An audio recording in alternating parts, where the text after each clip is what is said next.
কিন্তু কালের নিয়মে আজ সেই আউটডোর জরাজীর্ণ অবস্থায় পরিত্যক্ত।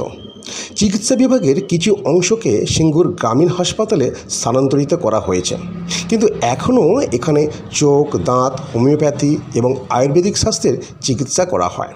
এবং এই চিকিৎসা মন্দিরের মূল যে বিল্ডিং, তার ভেতরকার অংশ আজ কিন্তু ধ্বংসাবশেষে পরিণত হয়েছে।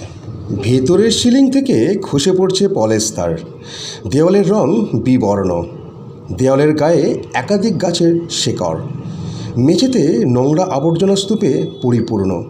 সাপ খোপের বাসা হতেই পারে। দেওয়ালের চারিদিকে রুই ধরেছে, আর বাইরের দিকের যে অংশ রয়েছে সেটা যে কোনো ভুতুড়ে বাড়িকে হার মানাবে। সেখানে বিভিন্ন বন গাছপালায় ভর্তি, জানালা দরজা প্রায় ভগ্নপ্রায়। আপনি দেখলেই বুঝতে পারবেন যে বেশ দীর্ঘ কয়েক বছর এখানে কোনো সংস্কার করা হয়নি। একটি মাত্র নলকূপ আছে, তাও সেটি পরিত্যক্ত অবস্থায়। আর যেখানে এখন দন্ত বিভাগ চলছে তার পাশে রাখা এই যে বেসিনটি দেখছেন, এটি ব্যবহারের অযোগ্য। আউটডোরের মাথায় ছিল একটি বড় সাদা রঙের গম্বুজ, আজ সেটি গাছপালায় পরিপূর্ণ।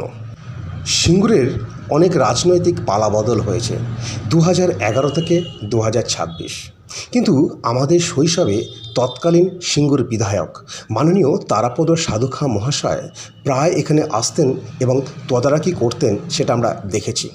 কিন্তু তার পরবর্তী কোনো বিধায়ক মহাশয়কে এই আউটডোর নিয়ে কাজ করতে বা সংস্কার করতে আমার অন্তত চোখে পড়েনি। হয়তো তিনি কাজ করেছেন আমার অজানা, হয়তো সিঙ্গুরবাসী সেটা জানেন, আমি জানি না। তাই এবারের যিনি আমাদের বিধায়ক হয়েছেন মাননীয় ডক্টর অরূপ কুমার দাস মহাশয়, তিনিও একজন ডাক্তার। তাই তার কাছে আমাদের প্রত্যাশা, আমাদের এই সিঙ্গুরের গর্ব, সিঙ্গুরের আউটডোরকে সংস্কার করে সিঙ্গুরের হিত গৌরবকে ফিরিয়ে আনুন। সিঙ্গুরবাসী হিসেবে আপনার কাছে আমার এই প্রার্থনা রইল। নমস্কার।